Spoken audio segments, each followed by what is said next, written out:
Welcome everyone to In the Kitchen with Gracie and Amy. We are making a favorite Sicilian dish that my noni always made growing up. So my mom is going to talk to us about it, or sorry, give us the instructions. And then while she's giving the instructions, I have some pieces of information that are really cool that I did some research to find out where it came from. So I'm going to let my mom take it away, and I'm going to do the cooking for this. Go ahead, Mom. Good morning, everybody. We'll get started because also in the same episode, I will be making another dish, which we will talk about after we finish the caponatina. So this dish is called caponatina, and it's a Sicilian dish that my mom made our whole life. So right now I'm going to give all the ingredients, and then after Amy's done, we'll speak a little bit about some stories and her special information that she has. Okay. All right. So the first thing you have to put in your pan is olive oil. Okay, so I got my olive oil. And once again, recipes will be included in our video, in our upload on Facebook. Now, I'm pouring the olive oil in. It's a cast iron pan, so it does get pretty hot, but we're also using eggplant, so you want to make sure you've got enough oil because eggplant, as everyone knows, sticks. So especially when it's cold. Yes, and hopefully it won't absorb too much. Hopefully. So now you put in the eggplant and start frying it.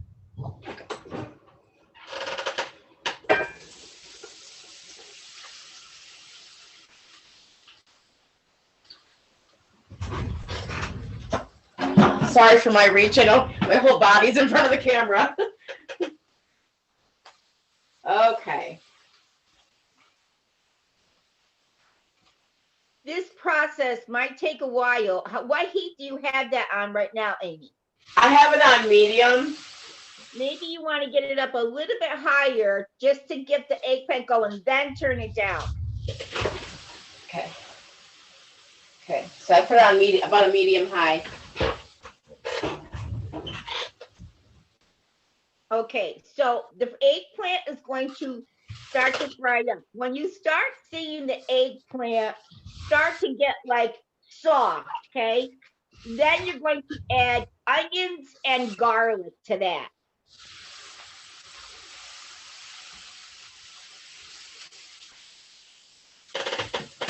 Actually, wait, I have something I can use to make it go quicker. I just remembered.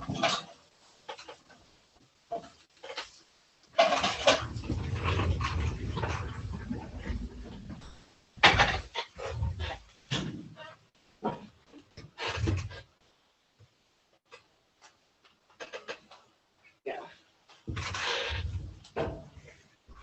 It's my silicone top, so it doesn't allow all the steam to come out. Okay, so while that's cooking down, and I'll check it, let's talk about what's so exciting about this dish.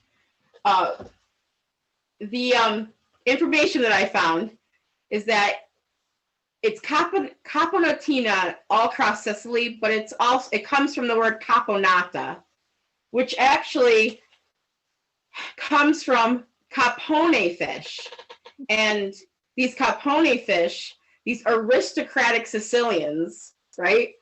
Which is kind of funny because one of the exchange student I had, her father was joking with us when we were there, when my mom actually went to Italy with us, and he was kind of teasing us about being Sicilian, so imagine aristocratic Sicilians, but they used to create their families used to make this dish with capone fish and not the eggplant.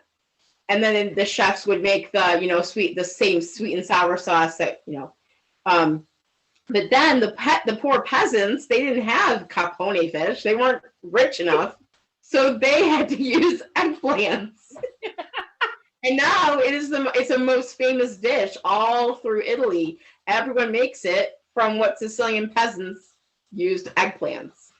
And here in America, when the people came over here, not everybody made caponatina at the time my mother came here to America.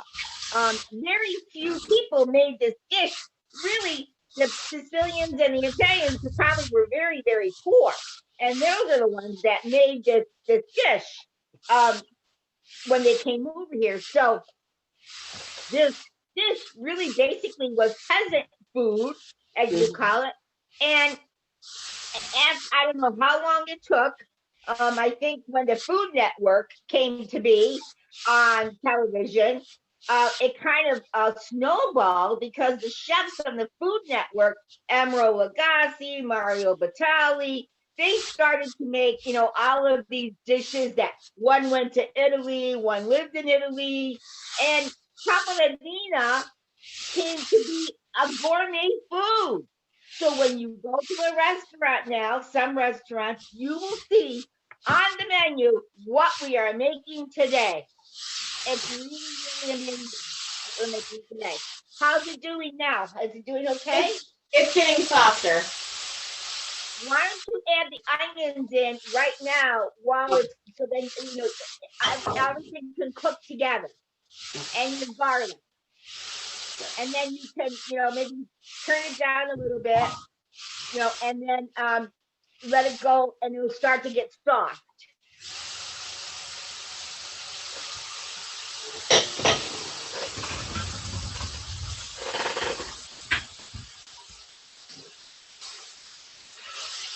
This process that Amy is doing now, all of the cooking of the vegetables takes a little while to get them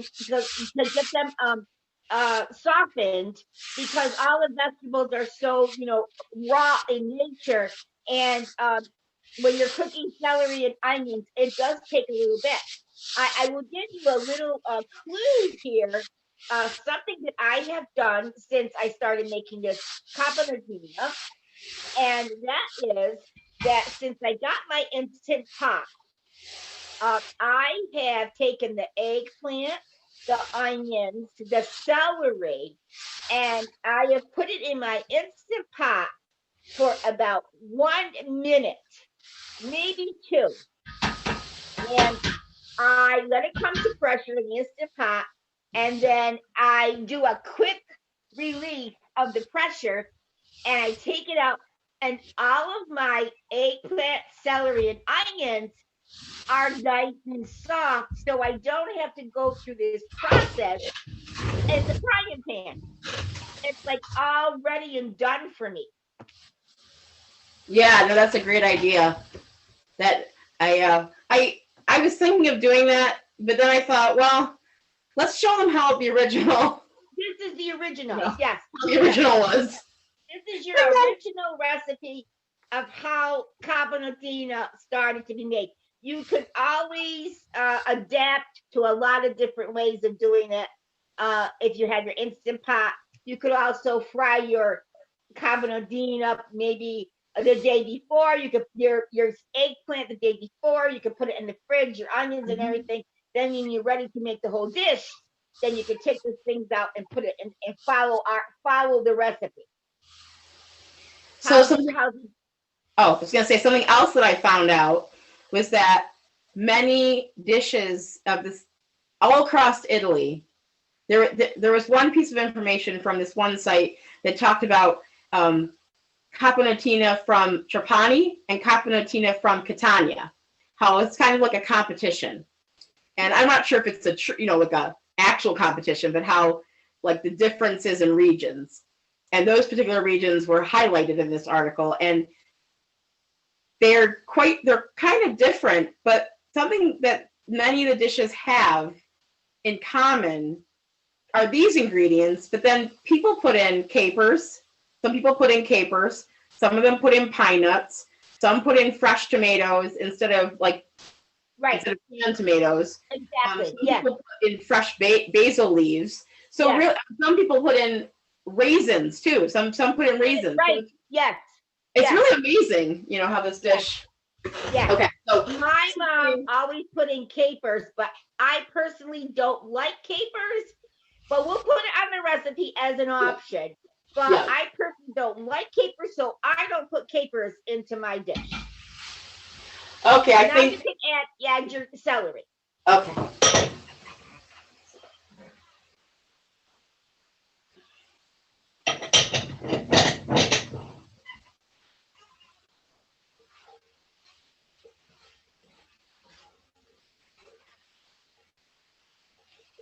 So I'd like to say when my mom made this caponatina, uh, she would make it every single year.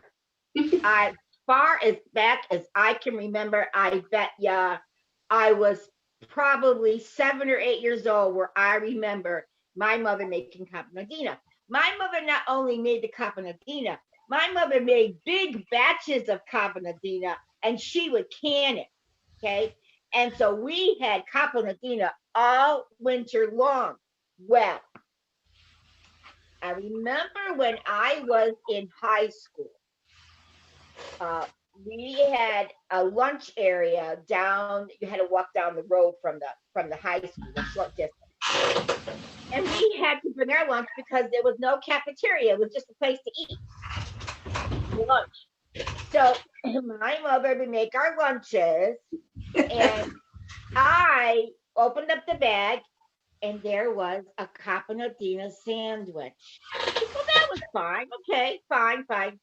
The next day, go to lunch, a caponattina sandwich. We didn't have peanut butter and jelly or ham cheese.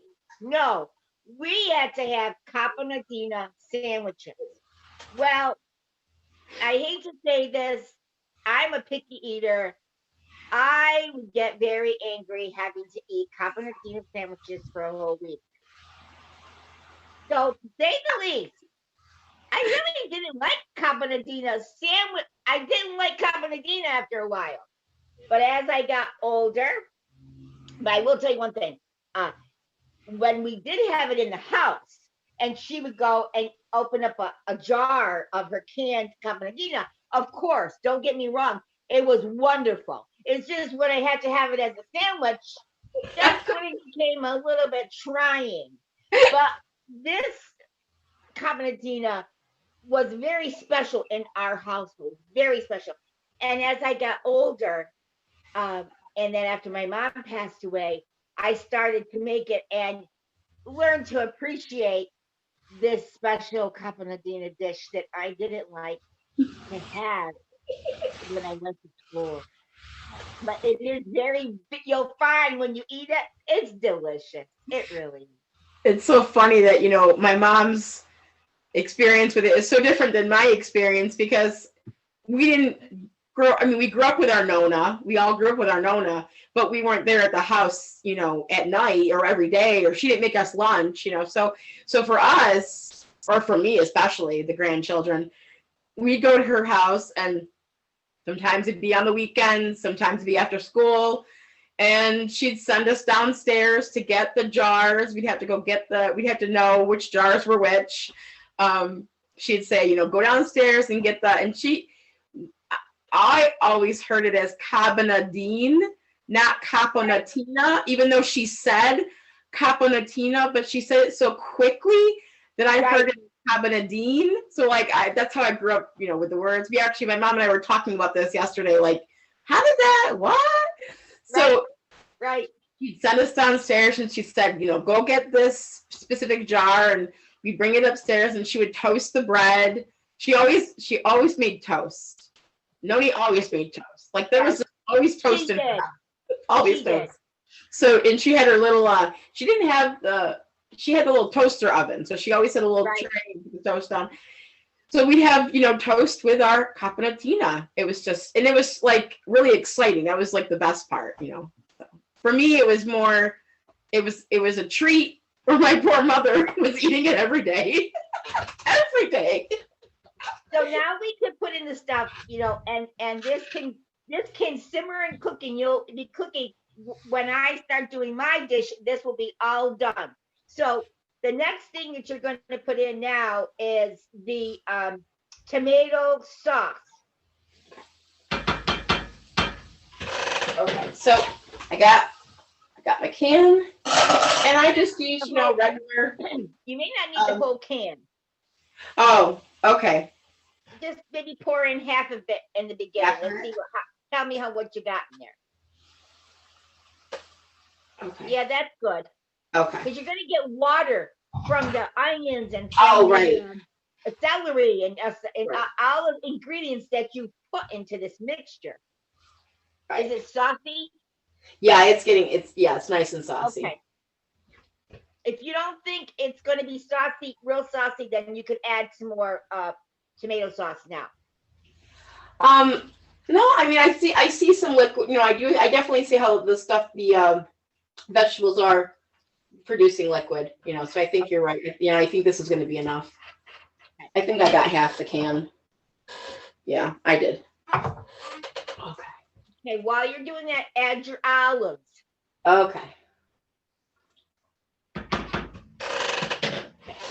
And now the olives. I got these. Here, let me show you. I got these, it's just called the pearls. They're just green. Whoops. They're just green ripe olives. Uh-huh. You can also, my mom said, you can also use the Spanish olives. So as you can see, they're little and they're pitted, no pits. So I love Spanish olives. I love them, but I only like to eat them like plain. I don't like to put them in. But these, somehow I found these and I like these better. I will tell you, with the Spanish olives, you're going to have a more briny taste than with the pearl olives. That's true. So that's the difference in this Caponatina. The Spanish olives gives it a little bit more briny, but these olives, you just put olives in it. Yeah, not black olives though. Not black olives. No. They're not going to taste as good as the green olives. Not going to taste as good, right? Maybe that's why they put the capers in. Oh, that could be because the capers have that real briny taste to them. Right. Yes. So I bet you that's why they put that caper in. Yes. To give it, because, I guess, if you're in Sicily, you're not going to have canned olives. I mean, back then, when Noni was little, she would have just gone and got olives from the tree. Right, exactly. She wouldn't have had to get cans. Right. So now what's going to happen, this is going to cook up a little bit. And what you're going to do is when it's really cooked down, not down to mush, but very soft and tender, okay? You will be adding sugar, salt and pepper to taste. That you'll put that in there, first of all, okay? You'll salt and then you'll taste it. See if you like the salt and peppery taste. Then you're going to add sugar and vinegar because Caponatina is a sweet and sour dish. And that's what makes this so wonderful. Should I put this down to like a low? Yes. Okay. Maybe medium low because you want it to cook up. Okay. Just so that you don't want it to burn while it's cooking, but yeah. Okay. So that's what makes this dish really, really wonderful is the fact that it's a sweet and sour dish. Okay. I hear it sizzling still, probably because I'm using cast iron. And the pan is really hot, so. Right. Okay. Well, I'll keep an eye on it. Okay. I don't want the moisture to go away. Okay, so we'll let that cook. Okay. So while that is cooking, we're going to take a break and we'll be back in a few minutes. And I will then proceed to show you my dish that I'm making. And then by the time we're done with that, the Caponatina should be all done. and we'll show you both of these wonderful dishes at the end of our show. Yeah. We'll be right back. Okay, we're back. So my mom's going to make her sausage and mushroom mixture. Hi. Is, Hey, what? Go ahead. Is this the same mixture that you use when you make the stuffing? No. Oh, okay. Okay. No. No. This is just a mushroom and sausage. I don't know, just a dish that my father used to make. Gotcha. I'm making this thing. It's just a mushroom and sausage, garlic sauce dish. I mean, there's really no name to this. Mushrooms and sausage. That's what I'm going to call it. Okay, I'm going to put everything in here, and then I will explain to you the background of this. Okay, so first of all, I have to put in my sausage, which came out of the casing. You take it out of the casing. You're going to use. I got my handy dandy. What do you call it, Amy? Mix and chop. And you're going to cook this sausage till it's nice and brown. Can you see me cooking it? Yes, and I like how I love how that mix and chop just chops everything up because of those blades, because of those fanned out blades. And then you can just use it to mix too. You're like mixing and chop. That's why they're called mix and chop. And so what you're doing is you're going to let this cook and get just let it get all cooked. Okay, it doesn't have to get real brown or anything like that. Okay, you're gonna cook it up, stir it around, and after you get that all nice and done, you're going to add the mushrooms and the garlic.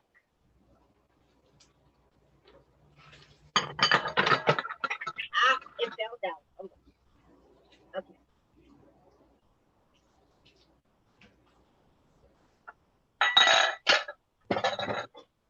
You're going to stir this around.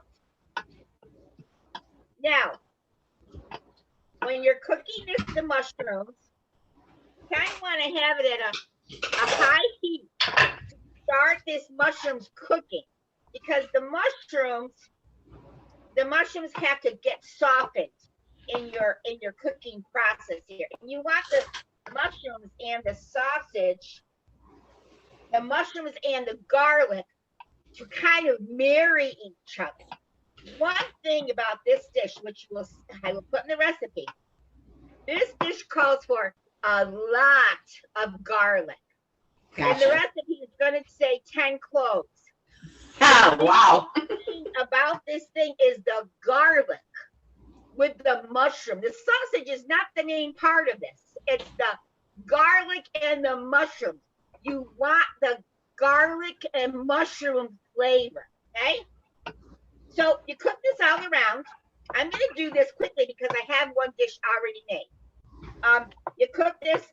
I'm going to say this is going to go, this part, you got to cook for about probably 5 minutes so that it marries each other, okay? But I'm just going to do it quickly because, like I said, I have another one done. To this mixture, you have to add, I like to add to this mixture some fresh tomatoes along with tomato paste. So first I'm going to add tomato paste. I can smell it. Oh my God, it's so good. Okay, now I'm going to stir that around. Get the tomato paste is to kind of thicken it a little bit.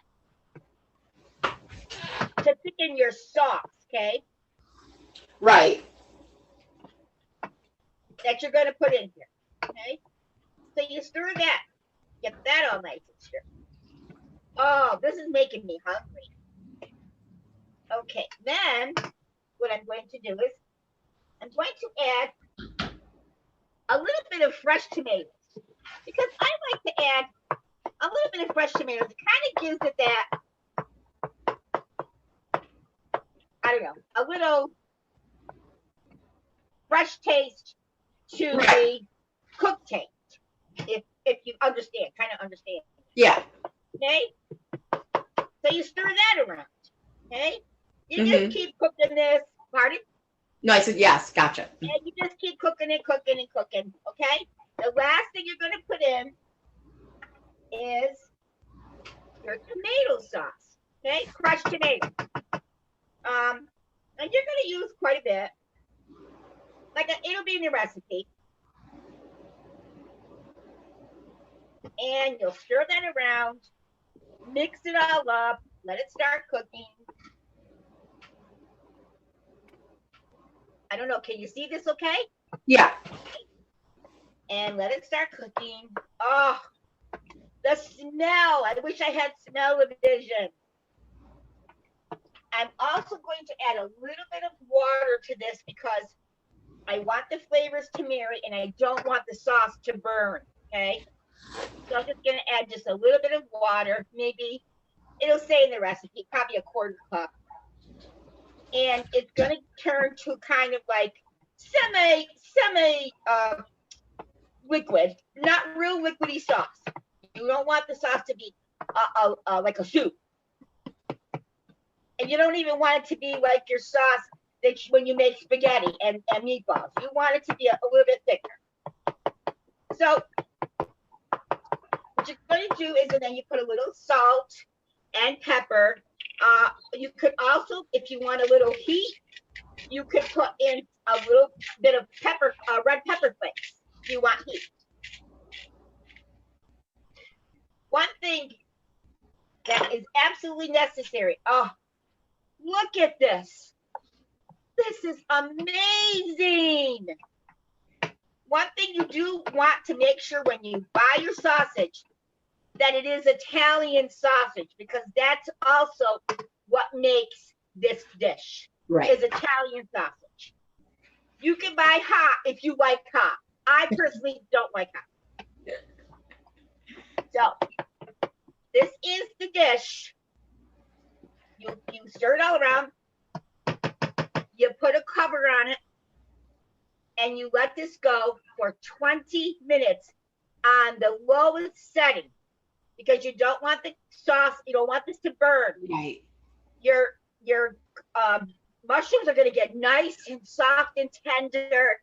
All the ingredients are going to marry each other, and you'll have this delicious sausage and mushroom garlic mixture. So I'm going to I'm going to put the cover on, I'm going to let it go, and I'm going to go back to the table where I have one already made. See you Sounds in a good. few. Sounds good. Okay, go ahead. We're back. So I would like to give you a little background on this wonderful dish that I have prepared. When I was a child, at this time of the year, November, that I can recall, and they may have done this before, but that I can recall, it could be in the spring too, but I recall the fall. My dad and my uncles used to go out and pick mushrooms. Yes. And dad came home, he'd have this bushel of mushrooms. And he used to clean them up and, get them all nice. They were like really filthy dirty. Clean them up. I used to watch him take the whole mushrooms, put them in a big pot, rinse it 5 times, okay? Then he would put it into he would boil water, throw the mushrooms in there so that he could cook them, because you had to cook them because they were from the outside and the ground. So if he couldn't make this dish at the same time, like if he didn't have time to do that, he was exhausted. I mean, he walked out of the woods to pick up mushrooms. He would take them and he'd put them in little freezer bags. He'd chop them up and then he'd put them in little freezer bags and put it in the refrigerator. So this dish comes from my dad picking mushrooms. And then my brothers continued the mushroom picking. And to this day, one of my brothers still goes mushroom picking. My brother said, you know, what we thought, what we had as peasant food is now gourmet. If you had this in the restaurant, just like the caponatine, this would be a gourmet dish. It would no longer be peasant food. One thing I would like to say is I did talk to two brothers to ask them their advice because I couldn't remember everything about this mushroom dish. I do remember it tasted delicious. The one brother told me lots of garlic, which I remember the garlic was the most prevalent in this dish. The other brother told me that the closest mushroom that in the stores today to use is called the Chinese straw mushroom. That is the same thing that they picked in the woods. In this dish, I like the fresh mushroom, so I got shiitake mushrooms because the Chinese straw mushrooms are in a can, which will be explained on the recipe. But this dish is something we ate all the time during the mushroom season. And then whatever he had in the freezer, he would take out and cook us this mushroom dish. You could put this mushroom dish on pasta if you want. You could eat it with a nice bread. I made some bread today, some Italian bread. I wanted to show you. I'm going to put some on here. Also have it. I made a little cucumber and tomato salad. You can have that as your little dish or your pasta and make it part of your bigger meal. I'm going to put a little bit on here and take a taste with the bread.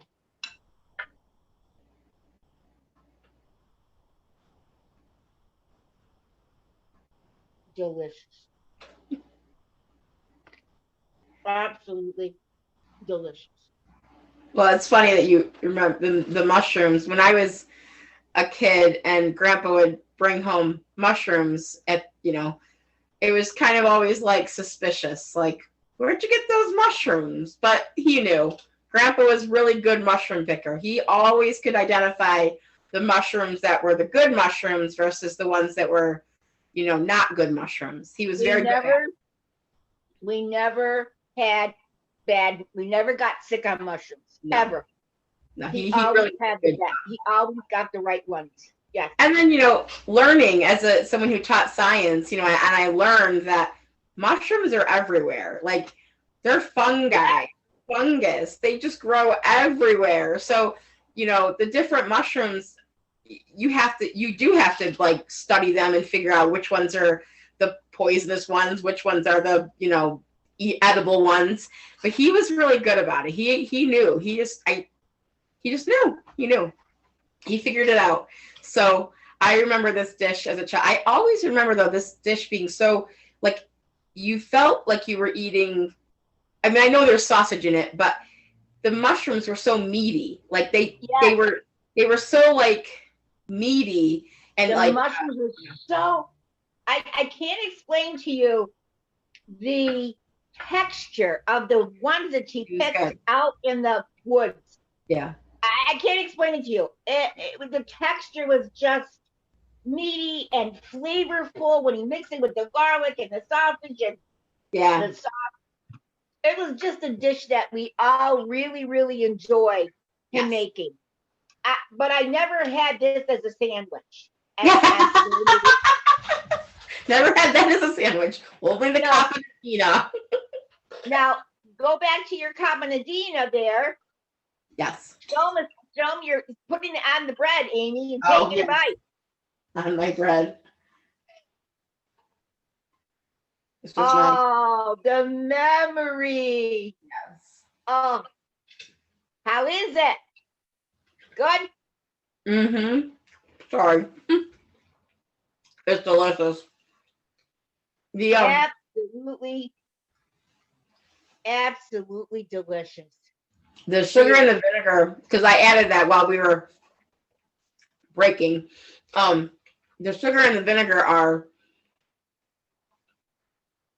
I know that the eggplant and all of the vegetables make the dish, but the sugar and the vinegar gives that sweet and sour flavor where, because, vinegar can be very harsh, but when you add that sugar, it makes it that nice, sweet flavor where you don't feel like you're eating a mouthful of vinegar. Oh yes. Oh, it is absolutely. We hope that you will love it. Yes. So there's our 2 dishes that we had today. Yep. A mushroom sausage garlic mixture, a nice caponatina. Mm-hmm. We hope you enjoyed our show. And until the next time, arrivederci and have a nice day. Yes, buon appetito. Ciao.